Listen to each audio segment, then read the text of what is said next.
দুই প্যাকেজের মধ্যে আল্লাহর প্রতিনিধি প্রেরণ করেছেন। এক প্যাকেজের নাম হলো নবুয়ত, এক প্যাকেজের নাম হলো বেলায়েত। যেহেতু আমার নবীর পরে আর কোন নবী নাই, নবীর নবুয়ত আর আসবে না, কিন্তু বেলায়েত ধারাবাহিকতায় জারি আছে। সুবহানাল্লাহ বলেন। এই বেলায়েত কিয়ামত পর্যন্ত থাকবে কি থাকবে না? জোরে বলেন না, থাকবে কি থাকবে না? এই বেলায়েতের ধারক আমার রাসূল বলছেন, আমি দুটো জিনিস রেখে গেলাম। একটার নাম কি? কোরআন। একটার নাম মুখস্থ করি বলো, একটার নাম কি? দ্বিতীয় নম্বরের নাম কি? আহলে, জোরে বলেন না, আহলে কোরআন এবং আহলে বায়াত। নবী হাদিসের শেষাংশে বলেন কোরআন আর আহলে বায়াত কেমন হবে?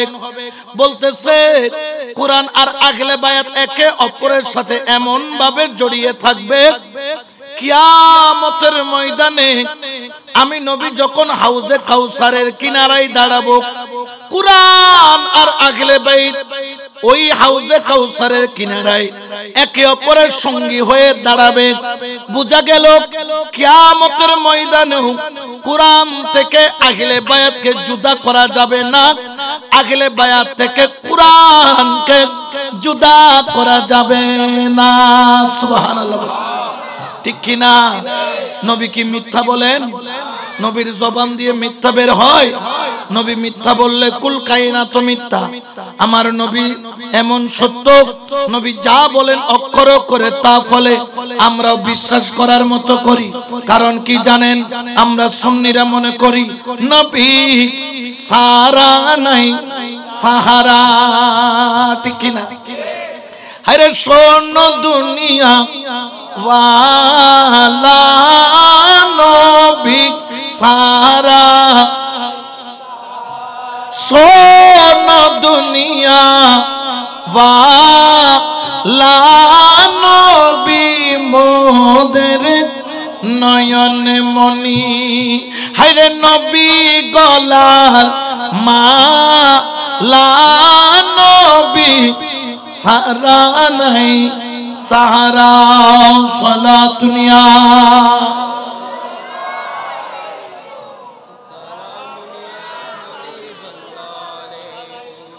তাহলে আমরা বুঝতে পারলাম নবুয়ত কাকে বলে, বেলায়েত কাকে বলে। বেলায়েতের সূচনা হয় মাওলা আলীর মধ্য দিয়ে। বেলায়েত আগেও ছিল, নবুয়তের বন্ধের পরে বেলায়েতের সূচনা হয় মাওলা আলীর দরজা দিয়ে। আমি আবার বলছি, নবুয়ত বেলায়েত, বেলায়েত এই জিনিসটা রাসূলের ভিতরে নবুয়ত ছিল, বেলায়েত ছিল, কিন্তু নবীর পরে নবুয়তটা বন্ধ হয়ে গেল, কিন্তু বেলায়েতের ধারাটা জারি রইল।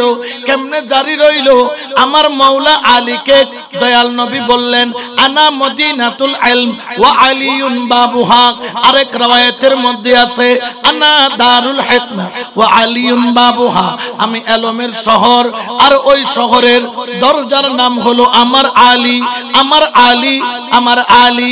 আলী আবার যেমন তেমন নয়, জিকরে আলিয়িন ইবাদা।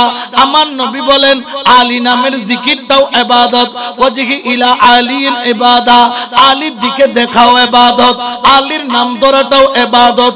আবার আলী যেমন তেমন নয়, আমার জন্ম হয়েছে আমার বাড়িতে, আপনার জন্ম হয়েছে আপনার বাড়িতে। আপনি বললেন না আমার জন্ম নানার বাড়ি, হ্যাঁ হ্যাঁ নানার বাড়ি। আরেকজন বললেন না আমার জন্ম মেডিকেলে, আমি বললাম হ্যাঁ মেডিকেলে। আরেকজন বললেন না আমার জন্ম বিদেশে, আমি বললাম বিদেশে। কিন্তু আমার আলীর জন্ম পৃথিবীর 1,24,000 পয়গম্বর এই নিয়ামত শরাফত আল্লাহ কাউকে দেয় নাই। আমার আলী এমন ভাগ্যবান ব্যক্তি যার জন্ম হয়েছে আল্লাহর ঘর খানায় কাবায়, যার ইন্তেকাল হয়েছে আল্লাহর ঘরে। অর্থাৎ আলী হলো এমন একটা জাত যার জন্ম আল্লাহর ঘরে, যার ইন্তেকাল আল্লাহর ঘরে। বড় করে বলেন সুবহান। কারণ যাতে আলীর বিরুদ্ধে কেউ দাঁড়াইতে, আলী এটা যেমন তেমন বিষয়। আলী নবীকে কখন চিনেছে? যখন জমিনের বুকে কেউ নবীকে চিনে নাই, তখনও মাওলা আলী নবীকে, এই জন্য জন্ম নেওয়ার পরে তিনি 3 দিন পর্যন্ত চোখ খুলেন নাই। সুবহানাল্লাহ। মায়ের বুক থেকে দুধের বাট টেনে খান নাই। এগুলা কেন? তখন তো নবী নবুয়ত, নবী তো নবী আগে থেকে, কিন্তু তখনও নবী নবুয়ত প্রচার করে নাই। আলী এখনো তো নবী নবুয়ত প্রচার, তো তুমি চোখ বন্ধ কেন রাখছো? কেন তুমি মায়ের দুধ খাচ্ছ না? মাওলা আলীর জন্মের প্রায় 8 বছর পরে গিয়ে নবী নবুয়ত এলান করেছেন। ইকরা বিইসমি রাব্বিকাল্লাযী খলাক বলে আয়াত নাজিল করেছেন কে? আল্লাহ। কিন্তু এর আগে তো জানতো না তারা নবী, ইনি যে নবী, তারা মানতো আল আমিন, তিনি বিশ্বাসী। কিন্তু জানেন আমার কামলিওয়ালা নবী নবুয়ত তখনও প্রচার করেন নাই, প্রকাশ করেন নাই। তখন সবাই জানে তিনি আব্দুল্লাহর সন্তান, জানতেন না তিনি মুহাম্মাদুর রাসূলুল্লাহ সাল্লাল্লাহু আলাইহি ওয়াসাল্লাম। কিন্তু আমার মাওলা আলী জেনেছেন আল্লাহর ঘরে জন্ম নিলেও আমার মাওলা আলী বলে পাসপোর্টটা তো পেয়ে গেলাম, ভিসাটা লাগাইতে হবে। ও আম্মা জান, আমি জন্মের পরে চোখ খুলবো না, তোমার বুকের দুধ পান করব না। কারণ কি? কারণ কি? দুনিয়ার সমস্ত সন্তান জন্মের পরে চোখ খুলে মাকে দেখে, মায়ের বুকের দুধ পান করে। আমি আলী জন্মের পরে 3 দিন পর্যন্ত চোখ খুলি নাই, চোখ খুলি নাই। কারণ আমি জানি আমি কার জন্য এসেছি। আমি তখনই চোখ খুলব যখন দয়াল নবী আমি আলীকে কোলে নিবে। বড় করে বলেন সুবহানাল্লাহ। আমি মায়ের বুকের দুধ পান করব না, আগে রাসূলের লালা মুবারক পান করব, রাসূলের লালা মুবারক পান করব। সুবহানাল্লাহ বলেন। বাবা ওই লালা এটা কোন সাধারণ কোন পানি নয়, মুস্তাফার মুখের লালা মাওলা আলীর মুখের মধ্যে গিয়েছেন। ওই মুখে সাধারণ মুখ মনে করা যাবে না, ওই চোখে সাধারণ চোখ মনে করা যাবে না। আলী কেমন কেমন একদিন জিবরাইল আমিন মাওলা আলীর সামনে মানব সুরতে আসলেন। আয়েশা বলেন আলী আমি জানতে চাই এখন জিবরাইল কোথায়? আলীর সামনে হযরত জিবরাইল নিজের চেহারা নিজের সুরতকে পরিবর্তন করে মানুষের সুরত নিয়ে আসলেন। আলী একটু করে ডানে তাকাইলেন, একটু করে বামে তাকাইলেন, একটু করে উপরে তাকাইলেন, একটু নিচে তাকাইলেন, একটু সামনে তাকাইলেন, একটু পিছে তাকায়া বলে ও মুসাফির, যদি কিছু মনে না করো আমার মনে হয় তুমি হলে জিবরাইল, তুমি হলে জিবরাইল। বড় করে বলে সুবহান। তুমি কে? কিরে আলী তুমি কেমনে দেখছো? এটা তো গুগল দিয়েও বের করা সম্ভব নয়। আলী বলে তুমি আমাকে চিনো নাই, এই চোখ কোনো সাধারণ চোখ নয়। এই চোখ দিয়ে খুলে সর্বপ্রথম নবী দেখেছি। নবীকে রাহমাতাল লিল নাকি রাহমাতুল লিল মুসলিমিন নাকি রাহমাতাল লিল? আল্লাহর সৃষ্টি যেখানে যেখানে আছে আল্লাহর হাবিবের রহমতের নজরও সেখানে সেখানে। জোরে বলেন না আছে না নাই? আমি আলীকে যেমন তেমন মনে করিও না। কেমন বলে যখন ডানে তাকাইছি আল্লাহর সৃষ্টির শেষ সীমানা দেখে ফেলছি, বামে তাকাইছি সৃষ্টির শেষ সীমানা দেখে ফেলছি, সামনে তাকাইছি সৃষ্টির শেষ সীমানা দেখে ফেলছি, পিছনে তাকাইছি সৃষ্টির শেষ সীমানা দেখে ফেলছি, উপরে তাকাইছি আরশ মুআল্লা লা মুকাম পর্যন্ত দেখে ফেলছি, নিচে তাকাইছি তাআতুস সারা পর্যন্ত দেখছি। কোথাও জিবরাইলকে পাই নাই। বুঝতে পারলাম তুমি জিবরাইল। বড় করে বলেন না সুবহানাল্লাহ, ঠিক কি না? এই জন্য শায়র বলেন আরে যে দেখেছে আমার মাওলার খেলা, আরে গুছে তার দুনিয়ার জালা।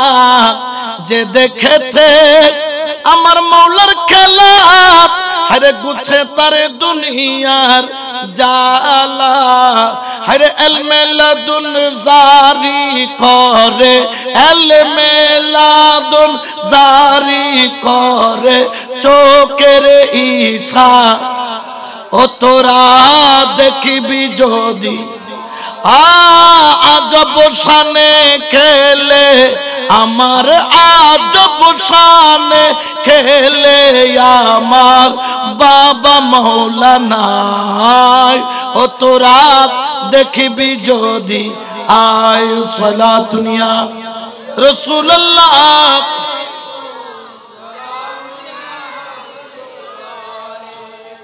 ওই বেলায়েত শুরু হয়েছে মাওলা আলী দিয়ে। ওই বেলায়েত এখনো আছে না নাই? আরো জোরে বলেন আছে না নাই?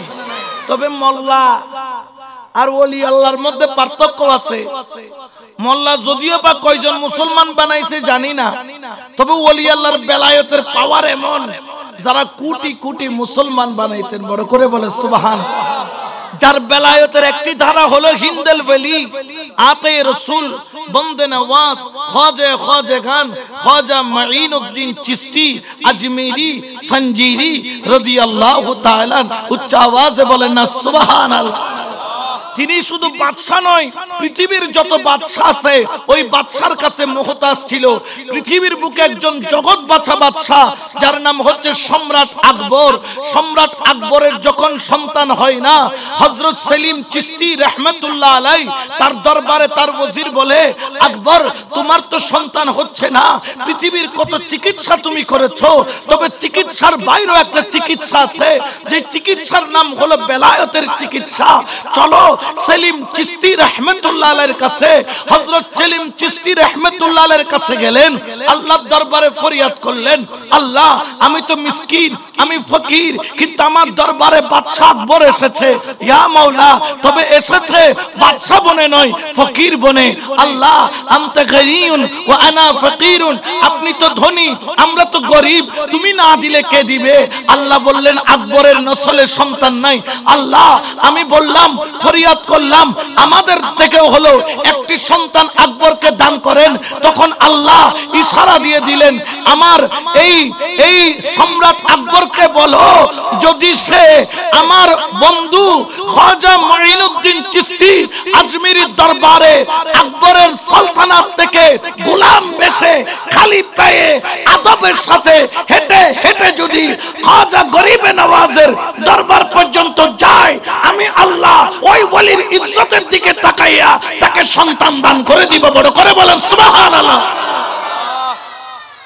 দেওয়ার মালিককে জোরে বলেন না।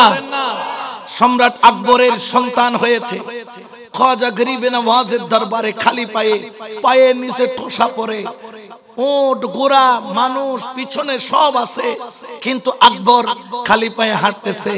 বাদশাহ যে কিনা শুধু বাংলাদেশ নয়, বাংলাদেশ, আফগান, ইন্ডিয়া, পাকিস্তান, মায়ানমার, শ্রীলঙ্কা, ভুটান, নেপাল সহ আরো বড় রাজ্যের যিনি শাহেনশাহ যাকে বলা হয়, যার গর্জনী তর্জনীতে পৃথিবী থরথর করে কাঁপতো, ইংরেজরা পর্যন্ত থরথর করে কাঁপতো। এত বড় বাদশাহ গোলাম হয়ে গেছেন ওলি আল্লাহর, এত বড় বাদশাহ ঝুঁকে গেছেন ওলি আল্লাহর, এত বড় বাদশাহ ঘোড়া হাতি রেখে কোথায় আগ্রা আর কোথায় হচ্ছে গিয়ে খ্বাজা গরিবে নওয়াজের দরবার পায়ে হেঁটে মাসকে মাস সফর করে যাচ্ছেন। জগৎবাসীকে আল্লাহ দেখায়া দিলেন, দেখো তোমরা যাদেরকে বাদশাহ বলো তারা আমার খ্বাজা গরিবে নওয়াজের দরবারের কুকুর। বড় করে বলেন সুবহানাল্লাহ। ঠিক কি না? যাওয়ার মতো চাইলে, চাওয়ার মতো চাইলে নিয়ামত আছে না নাই? আরো জোরে বলেন না আছে না নাই? এই জন্য শায়র এলান করেন, সারা দুনিয়ার মানুষকে জানিয়ে দেন, চলো রে মন তোরা যাই, বিলম্বের আর সময় নাই। চলো রে মন, বিলম্বের আর সময়। গৌসুল আজম মাঝ ভান্ডারি স্কুল খুইলা, আমার গৌসুল আজম আবাল বৃদ্ধ নর নারী করে সবাই ঘুরাঘুরি, নাম করে রেজিস্ট্রারি ভর্তি হইতাছে। হাইরে নাম করে রেজিস্ট্রারি ভর্তি হইতাছে। গৌসুল আজম মাঝ ভান্ডারি স্কুল খুইলা, চলো রে মন তারা বিলম্বের আর সবাই। চলো রে মন, বিলম্বের আর সময় নাই গৌসুল আজম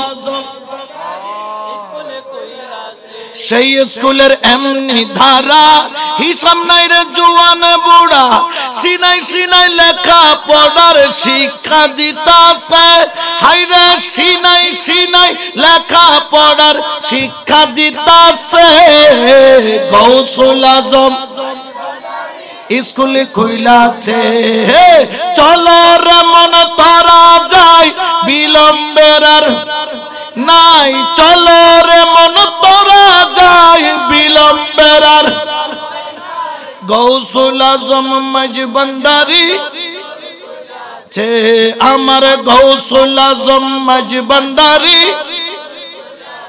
মাস্টার মাহিনা ছাড়া এলমেলা দুনির পড়া কাগজ কালি দুয়াত কলম কি দরকার আছে হাইরে কাগজ কালি দুয়াত কলম কি দরকার আছে গৌসুল আজম